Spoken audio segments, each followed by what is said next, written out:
Welcome to episode 1 of Essential Conversations. This is a new project, sort of as part of the channel that I'm working on, where the idea is to take something, a film or book or something at some point that is considered essential by one of us. In this case, me. I'm the one with the essential movie today. And then we take that essential film, or what we believe to be an essential film, and show it to someone who has never seen it, in the hopes to sort of see why you might want to watch it, what someone who's seen it a lot or really loves it gets out of it, versus what someone that is completely new to it would get out of it. So here with me today on episode 1 is Everett. We've worked together on a couple short films now, including my most recent one, which is currently doing the festival circuit. I'm very much the sort of art ho of this friendship. So this is very much an art ho movie, and I know he is not the art ho. Not even close. So I decided that this would be a good idea to show this film, which is the last movie, which is on the shelf here, as well as the posters right there. So this is Dennis Hopper's The Last Movie, and to sort of kick things off, you are an executive at Universal. Let's say you're an executive at Universal, right? You just spent $1 million making what we literally finished maybe 20 minutes ago, and you just got it screened for you. What would your response be? This is what you're about to have to release. Would you release it? I honestly, it'd be tough. I don't know if I could, because if I personally can't understand what the hell I'm watching, I wouldn't release it. Okay. My initial thoughts were, what the fuck?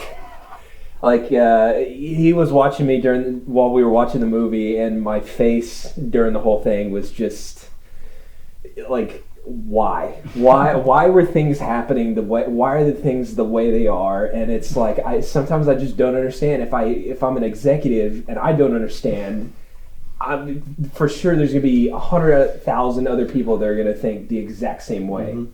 And from the executive viewpoint, you would have been 100% correct, because it's exactly what they did. There's a famous story right after this. So they shot all this, right, $1 million. If he went over budget, they were going to cancel it and he would never get to release it. He didn't go over budget, but he took a year to edit it. They showed it at Universal, and the projectionist was heard in the background, which ended up causing a fight. He was heard from the booth saying, damn, they really named this movie properly. Is this the last goddamn movie this man's ever going to make? Started a fight, and this movie was never released. It had a release, I think, in New York and LA for maybe 2 weeks, and then it showed at Venice, where it won, but that was all it was ever shown until it got dug up from the archives and remastered. So you would have made the right technical, financial decision there. Thank God. So you said you had a lot of questions. I've written a whole thesis around this film and his other films, so I am the Dennis Hopper expert. So what are some questions that you came right out of the gate? So your general impressions, what the fuck, you don't know what's going on, you're not a big fan of it. Yeah. When it comes to questions you have out of that, what are some questions you got? First of all, I'm not surprised that you've written a thesis on it. That's not surprising in the slightest. But the poster, the book of interviews, all that doesn't give it away? Yeah.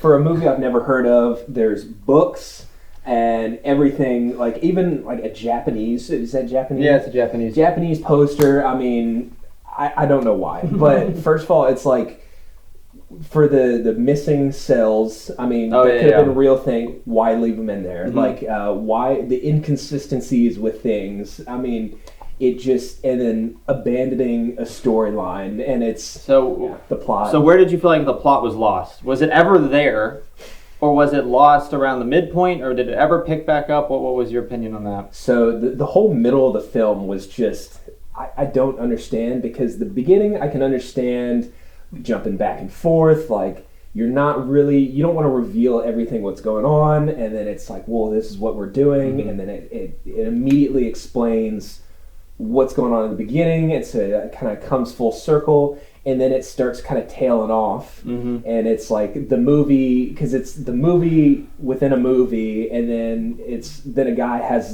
some adventure in the middle, and then it comes full circle to them making the movie, and then there's somehow another layer to that involved, which I don't know how to explain that, but it's just that middle part where he goes off on his own little adventure, and they don't even mention making the movie. It's about getting gold and going to a whorehouse and stuff. I don't understand why. So you don't understand, but try venture a guess, throw something. Where do you think? What do you think? Do you believe there's a connecting piece? I'd say it's just like Dennis Hopper's character is just, it's his adventure in Peru. It's not really about making a movie. The movie is just making the movie is the vehicle for his plot, his own personal plot. And it's like once he's done with that, well, you don't really need it anymore. But he goes off through Peru doing his own thing, and then it comes back around full circle to all that kind of stuff. So would it surprise you to know that this movie has 72 hours shot for it, and it is an hour and 40 minutes long? Would that surprise you?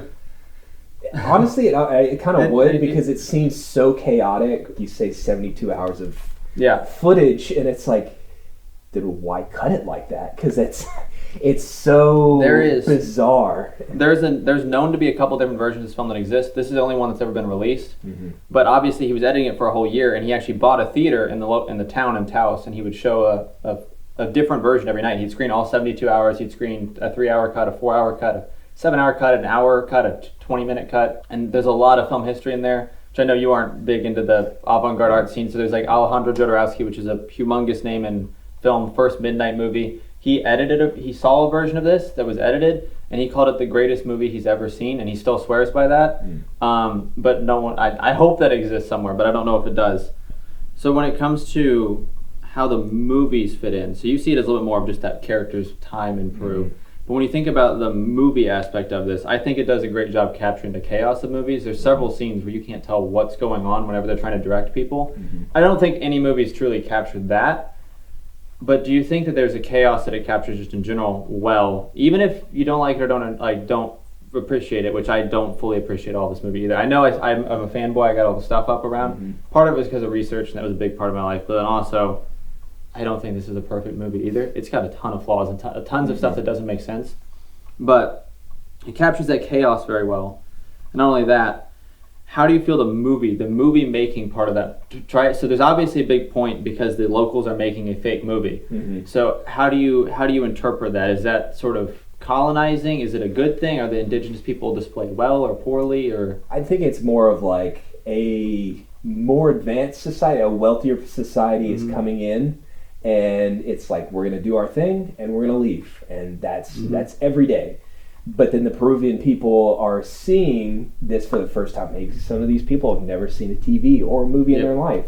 So it's like, this is new, this is fun, let's try to imitate that. And so it's like art imitating life, but in a sense of it's people imitating each other, and then they make their own film per se, and they're not really making anything. But it's kind of like a play, because the whole community is involved, and they all get to be a part of it. Everybody's having fun, and then there's already specific roles, but it's like they don't fully understand what a movie is, because to them it could just be like a play, but every day there's a different scene in a play. They get caught up because they didn't, with the fake fighting, the guy was actually getting his ass beat, and he's trying to teach him to fake fight, and it's like, no, you can't do that. We have to do it over and over again. You can't actually beat him up. So it's like understanding what's actually going on.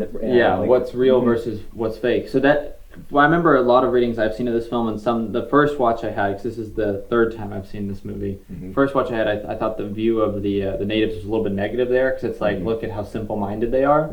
But then on second viewing and on this viewing as well, I don't know, do you feel like that it's displaying the natives as simple-minded, or do you think that they have seen what movies actually are? It's just playing around and goofing off, and that we're the ones that take it so seriously, whereas they don't? Obviously there's that fighting scene, but then what about the ending? Because obviously, was that fighting real earlier if the gunshot at the end wasn't? I'd say it's like, it's not that they're simple-minded. It's like everybody is going to discover something new at some point in their life, whether you're 30, 40, or 5. And be fascinated by it. They're fascinated by movie making at later times in their lives, so it's like they understand that it's like people are goofing around. The guys that were running around with torches for the lighting, it was like you could see them all laughing and like having a good time. But like for Americans in Hollywood and stuff, it's like it's a job because they're going to get paid for it. So their mood or attitude towards movie making will be a little more serious. and it's not going to be as goofy because it's Yeah. you got to get the shot, you got to get done, and we're going to leave and go home and finish this movie kind of thing. Yeah, so they do get it. That's what I thought was curious, because a lot of those readings at first come out sort of like the movie's trying to comment on colonizing, but then ends up sort of colonizing it itself, which there is a little bit of that. But I do think the natives are the ones that have it down. Because we think like the campfire scene at the end, like have you ever seen Gold? Well, I saw it in Treasure of Sierra Madre. That we are so subconsciously affected by movies that we don't even realize that we do that to our reality, whereas they realize that it's a complete fakery the whole time. And even if they don't fully realize complete fakery, because we have that fight scene and stuff, that they do some stuff for real, it's almost like they realize that there needs to be some sort of life that you live. You can't just do it through the movie. So I have a quote here that he did in, I think 1978, it was way later. He was quoted after making this. He said, "I want to make a linear movie with a beginning, middle, and end. I want to make a film that people want to see. I think of last movie as being a palette. It showed all my colors and strokes. Now it's time for a movie that folks can follow and enjoy." So obviously he himself, sort of looking back on the movie, it was like no one wanted to see it, no one saw it. Do you think that that's sort of what that movie is? It's a whole bunch of strokes coming together. Yeah, honestly, I see it as more of like an abstract painting where it could be a triangle and a square, and it could represent like A lot of different stuff. like a car crash or something else, and everybody interprets it differently. It's the same thing. It's because it's not like you're reading a book and the story goes from the first page to the last page, and then you follow it from beginning to end.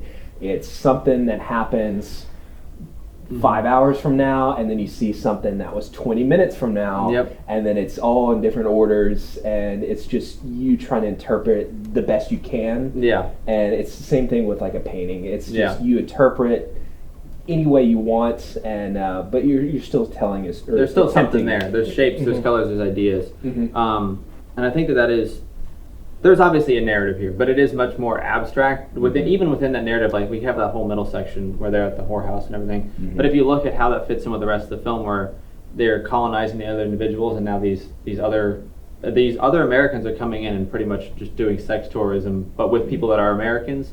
So it's comparing the colonizing of the natives also to the colonizing of poor people versus rich.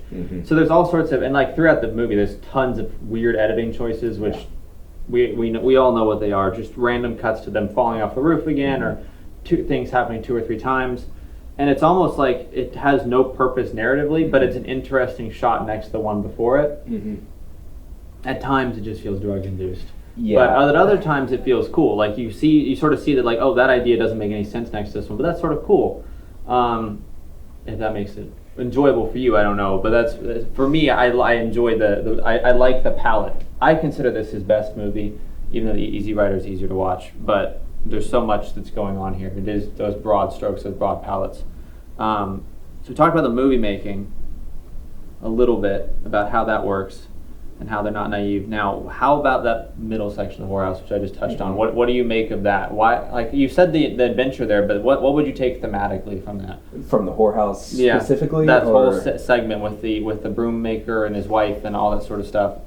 I see that more of him kind of, instead of being the wealthy American, it's like he's kind of adapting the culture of the area, which that kind of stuff, I mean, whorehouses are not common, or they don't exist here anymore. And it's like what America used to be. He's experiencing like a more, not primal, but more regressed society in that area. To where he's wealthy American from Hollywood, and he is going down to like another level of society to where he's a little bit lower. He's with this Peruvian girl, and then he's at the whorehouse, and he's trying to get with the what was it? The broom maker's wife, and it's just like now he's just kind of going in circles, and it's crazy. It's he himself becoming what he's doing to the local population. And I think there's something interesting there about the whorehouse, and you mentioned like he's now the wealthy American come here, and he's doing all this sort of stuff. And in that, there's a little bit of that Western idea of like something like the what America used to be, and that's definitely here. But the movie's not set in America; it's set in Peru. And while being a Western, it has very little to do with the West. Obviously, we have those things. So, would you call this movie a Western? And what would you say if it is a Western? What would you point to, or what would you say it does with the Western genre? I wouldn't exactly call it a Western. Okay. Even though there's gunfights and horses and saloons and all that kind of stuff, I think the Western is just beginning, the end, and he's just a wealthy man imitating a cowboy. Okay. So the Western is that movie within a movie, but then outside of that, it's more just that contextualizing. It's within the bubble of the movie. It's sort of the aesthetics and stuff, but not really the main thrust. Obviously, we have Samuel Fuller and stuff, which nod to those bigger Westerns, but not fully committed to that aesthetic. Okay. Now I'm curious, Westerns and violence. That's something that's talked about a lot as Westerns, like the original violent genre, along with gangster movies and all that sort of stuff. So this movie is obviously very focused on violence throughout its runtime. How did you, because obviously that's tied into the idea of the movie. It's sort of lost in that whorehouse segment, but then we have the idea of them committing real violence, and we also have the idea of the Western being so violent, that whole first 5 minutes is just people getting shot randomly. So what are your opinion? What do you think the movie's trying to say about that? What is it trying to do there? It's like if you imitate life enough, like it may become reality. Because in the beginning with 70s Westerns, it's like it's goofy. Like people are getting shot and they're falling off roofs and falling through bamboos, horses are falling, windows. people are getting shot multiple times and doesn't make any sense. Yeah, and it's just like they do the goofy, like hold their heart and fall over if they were shot in the leg even, and it's just like everybody's dying, nobody survives kind of thing. Yep. And then the Peruvian people are seeing that, and then they end up actually shooting him. Yep. And it's sort like, of. and then and not gonna go down that route, but we're about to go down that route. But it's like actually shooting him, and then it's like life imitated the art, instead of art imitating life, it's life imitating the art, and it kind of comes full circle because it's like we're consumed by media, and we believe media is real a lot of the times, and so that's what the Peruvian people did, and people got shot and pain and violence. Yeah, and I think it's really interesting because this movie came out in 1971, and we've obviously in our modern day had so many conversations around, well, violence in movies doesn't really cause violence in real life, but this movie seems to almost argue the opposite. It doesn't fully commit to the violence in real life will lead to, or violence in movies will lead to violence in real life, because there's that element of the Peruvian people realizing it's all fake. But even then, there's that element of, we don't talk enough about what violence can actually do, but if you see it literally every day, I mean, I can't tell you because I'm already completely desensitized, but it is interesting that this is one of the only movies to ever directly attack or question what a movie does to someone if they narrativize their own reality, they do begin taking that violence. And part of that is obviously going to be the ending, which we'll get to in a second. But I also think that there's something interesting that the movie does with that middle whorehouse section where we talk about violence, and then all of a sudden the movie just entirely focuses on sex for 30 minutes and then goes back to whatever it was talking about. So there's obviously something to be said there a little bit that is trying to say violence bad, sex good, but then it's sort of undermining it. I don't know, I feel like that's a good way to describe the movie. In my brain, what I've written about a lot with this is that it undermines itself constantly. So we have that scene of them having sex at the waterfall, and it's like, oh look, they're in nature, it's beautiful, and then you have the little kids walk by and it's like, now it's horrible. But the movie seems to be trying to make the argument that it's natural, but then it displays sexuality as nothing but power dynamics later in the movie. And I think that's, would you agree that that's probably the best way to describe the movie, is undermining itself, or conflicted maybe? Conflicted probably be the best way. I'd say it's because sex is good, you create more humans, all that kind of stuff, then the kids are watching, then it's bad. But you're making a movie, it's violence, the priest is, he's saying you're going to make them violent, and see, look at them, they're doing it right now. I mean, it's movie, it's harmless, sex is harmless, and it should be good things, and then you see they become violent, then the kids see it. So it's always, I saw it as every action has an equal reaction, and it's anything you do in life is going to have a reaction. So if you think if something's good to you, it's going to be bad to somebody else. And it's just gonna go in circles like that the whole time, and there's no way of always being 100% good. Yeah, and I know you haven't seen Easy Rider, but that movie very much, it's touted as a cultural icon, of the counterculture. But if you watch it, it's very supportive of both sides. Obviously, leans a little more toward the counterculture. That's what he's part of. But I find that fascinating that in this movie, it's to the umpteenth degree, to where I think that's where a lot of both of our confusion out of the movie comes with, is it doesn't, we think about modern movies that we're going to talk about poverty, and they have a lens that they're going with, and they have a message that they're going to give you. And this movie gives you a message, then undermines the message, then goes, well, what if that message wasn't real? Well, what if we don't like that message? And it does that the whole time, up until the end. What did you think of the ending? My mind was actually a little blown because I was like, okay, they're in this Peruvian town, they're making a movie in the town, they want to have fun, make their own movie, and then he goes off and has his adventure, and then they come back and he's part of their movie and he thinks he's gonna die, and then he's shot, and he's like, you think, I was like, when is he gonna die? He's like in pain, he's dying soon. And then it gets towards the end of the movie, and then you see the clapperboard, and then you see the bullet disappear, and he goes, "Where's my bullet?" I'm usually very big on like, oh, that's continuity, or like something's missing there. And then he stands up, and there's no bullet hole. I'm like, is this like where we see forward, or like we're seeing like before this happens and stuff like that?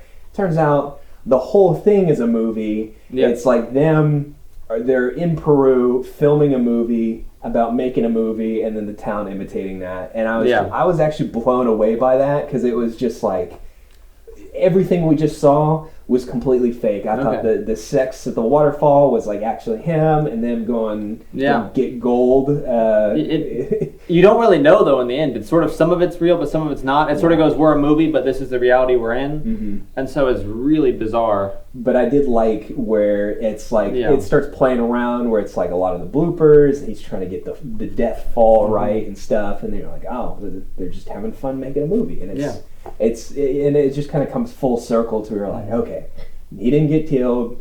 The whole Peruvian town is not completely, they're not crazy. Yeah, they're not crazy, and all that kind of stuff. So nobody actually got hurt. I think that's really interesting. Have you ever? I don't think I've seen. I know another movie that's done that, and it's the Jodorowsky I was talking about that I said saw a copy of this. He made a movie called The Holy Mountain, which ends very similarly. I won't spoil it. I've never heard I know you have never heard of it. But it is very interesting, because there is such a switch there where it's like he could have been inspired by this, because I've never seen another movie question being a movie so intently, where at first you felt like mistakes. I remember you looking at me throughout it like, why is there scene missing? Did they just mess up? I was like, no, this was on purpose. Yeah, I would just stare at him when like weird shit would happen, and I'm like, why? Why? A lot of the times when we talk and he's explaining very artistic movies, and I'm just like, why? Why in the hell is this happening? Why? Just be straightforward. I'm a very straightforward person. I don't know why you can't be straightforward with the... I feel like there is an element of straightforwardness though with this, with the like that ending being so that it's like you're having the curvy route, and then it's straight, and then you're like, okay, like so that was because you didn't like the curves, but that ending you were like, okay. It basically, it's like you take a string and you straighten it out. It's like that ending. It was a straight road the whole time, when I thought it was like you're going up a bunch of curves the whole time. That's good. I'm glad that the ending, at least, because I was curious if there was like, I was about to ask what was your favorite part of the movie. I'm assuming you'd probably say unironic. I sort of jokingly, the ending probably. You'd probably go with that, wouldn't you? I like the ending, and I also like the beginning as well, because I like movies where I'm guessing. I'm like, what the hell is happening? I don't like it to where it's like abstract, but I like it to where it's like, I want this to be explained very soon, to where you're like, oh my gosh, that's why it's like that. Then I also like the aspect of like 1970s making a Western. I like how it's like shot, the dress. It's entirely different to what they do now. It feels more gritty, because I mean, a lot of the stuff you just can't like, oh, we'll fix it later. It's like, no, we have to get it done now. I think that's really interesting, because so that favorite part of the movie is that sort of beginning, and I do think you would probably say it does teeter on that line between abstract fully and it falls in at times, and it doesn't answer all those questions. What would be to say? So you say you like that sort of abstract beginning, then what they do there, the ending. What would you say would be your biggest problem or complaint, or what kept you from getting fully invested in the movie? It'd be that like right after they're done making the movie, I'm like, okay, are they gonna like, what are they gonna do next? And then he just goes off on that tangent of, we're gonna go to the whorehouse, we're gonna do gold, and I'm like, where does this tie in? What is the character going to learn anything from doing this? Because I thought it was related to the movie, and it's like not at all. It's like I don't know. It's like I struggle with that section too. I remember the first time I saw it. I watched it the first time my brother hated it, and rightfully so. And I was like, this is pretty good. But then I that section, I was like, why is this in here? Like, what happened? Because I know they shot so much footage. Like, why choose this section? And I think it has to do with that sort of like, it's that one section that codifies a little bit of like, no, he is just the same as the natives in another way. It's almost, it's almost like thematic, primal. there's a thematic meaning, but it doesn't make sense plot wise. So it's sort of weird. Well, it's like I also saw it's like with the sex and the good and the bad. It's like everybody, whether they're Peruvian or American, rich or poor, it's like you're still an animal, and it's like a natural thing. So violence and sex is all things coded in our DNA. So it's like it's gonna happen. Coded in the DNA in movies. That's what this in movies, but in reality, like, too. Sex and violence. I mean, so before we were even humans, was still sex and violence and all that kind of stuff. So it's like even if they're faking it or making it a reality, there's still implications. Yeah, and I think that's what I love so much about this movie. It's the only movie to question the implications of movies, or one of the only ones I've seen that isn't. There's movies that are more out there than this, I bet, that do. And this is I don't know if I want to see those. I know if you probably don't want to see those. So I'm curious. So this is the idea of this podcast, is to have someone who's never seen it, show them something I consider essential. I consider this essential. I consider this probably one of the best American movies ever made, because it is so unique. You've never seen anything like it. This is what American cinema could have been. It could have been completely bonkers and different, but instead it went a different way, which I think you would probably appreciate a little more of the rest of the 70s cinema. And I can definitely agree that why this movie was never released. Yeah. And it's not for everyone. But I'm curious what would have happened if it was. Would you recommend this movie after having seen it? Because you're the newbie here. I obviously recommended it. I made you watch this, and you looked at me and stared at me and was like, why? The whole time. I was confused for maybe 3/4 of it. Okay. Would you recommend it? And if so, to who? And if not, why not? I would say yes and no. Okay. No to like an average moviegoer. Like if you're going out there to watch a Marvel movie, relax, have a good time. No, absolutely not. It's not going to make you relax. I have a great time, but it's because for you that's your niche. But a lot of majority of moviegoers are not going to go and want to be challenged. You want to go to relax and just enjoy something. I would say yes to people who are like you, or who are studying film or want to be future filmmakers. Yeah. To where they can pick up on the themes, what it's doing about movies. Yeah, themes and the way they shot it and all that. If you want to do the research, that's great. The one shot where he said, you go back to one, and you thought it was just, the camera goes back. I wish I had a way to implement that in like an actual movie of mine, but it's tough. But it's like for people that are very invested in filmmaking, 100%, I would recommend it. So would you say that it was a valuable experience as someone that wants to get into film? So you would say it's valuable, even if you didn't fully like it, there's parts you appreciate. It's not something I personally like, but from the technical aspect of how they shot it, why would they do certain things? Because when I write very straightforward. Everything is like you see it played out. You're experiencing with the characters. It's not, well, I got to put this jigsaw puzzle together and I got it. And it's not even a jigsaw puzzle plot. It's a jigsaw puzzle plot and theme and what it's trying to get across message wise. Because it's like, how do you juggle like 1, 2, 3, 4 different plots, and then they all tie back in together like at the very end? Don't know how. Yeah, I don't know how. I would love to know like how you do all that, because it's like one plot point and 3 or 4 characters. It's enough for me. So technically yes, and I think that's where I think it would be good for a lot of people to see. I feel like it's a completionist movie. If you're in American cinema, you should see this. It should just be on the list. Do you have any questions for me about this movie that you? Why do you know about this? Where did you hear about it from? Mildly funny. So I had to choose the research project. I said I did the thesis over this for my senior year, my senior thesis, and I was looking at like topics to do. I saw Dennis Hopper originally in Apocalypse Now, and I thought, wow, this is one of the best actors I've ever seen. Then he popped up again in Orson Welles' The Other Side of the Wind, and I was considering doing my thesis just on that single movie of Other Side of the Wind. And then I was like, well, this Dennis Hopper guy, like, what else has he done? And then I saw he directed movies, and I was like, he directed movies? Because I just knew him as the actor in Easy Rider, didn't realize he was the director of it. I said, wow, he made like 8 movies. I said, well, no one's ever written about this guy really. Like, there's not a lot out there on him. So I was like, well, why don't I? So I had no idea what this movie was. I had no idea. It was one of the biggest media events of the 1970s, but I had no idea. I'd never heard of it. So it was completely on a whim. Like, I had no idea what I was getting into. I just watched it. and I ended up loving it. And then Peter Fonda shows up. Yeah, at for some in a point. background shot. Yeah, that's all that sort of stuff. Yeah, that's the only. It was literally just stumbling into it, and I happened to like it because I think it's very French in some ways, and that's that's why the Godard book is there. It's sort of along the lines of what he's doing here a little bit, even though everyone else hates Godard. Rest in peace, but everyone else hates him. Yeah, everyone else hates him, but I like him. Yeah, so that's that. Any closing thoughts, remarks, anything like that before? It's a lot to take in, I promise. If you're up for the challenge and you Yeah. think that you like watching foreign cinema, stuff that's a little bit more challenging, and there's not a problem with not wanting to watch stuff that's challenging. This is not something I want to watch all the time. I can't, my brain, like, Yeah, I went to work today.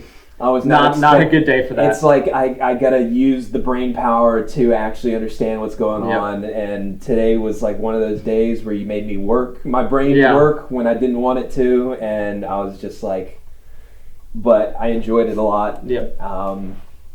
More than I thought, because you were explaining it for a week or two beforehand, and I was like, just dropping little hints, but I didn't want to give away all the nuggets. Yeah, I really was not ready for it. No matter how much you probably could have prepared. I wasn't it. either the first time I saw it. I was like, oh, this would just be artsy, right? And I was like, oh god, no.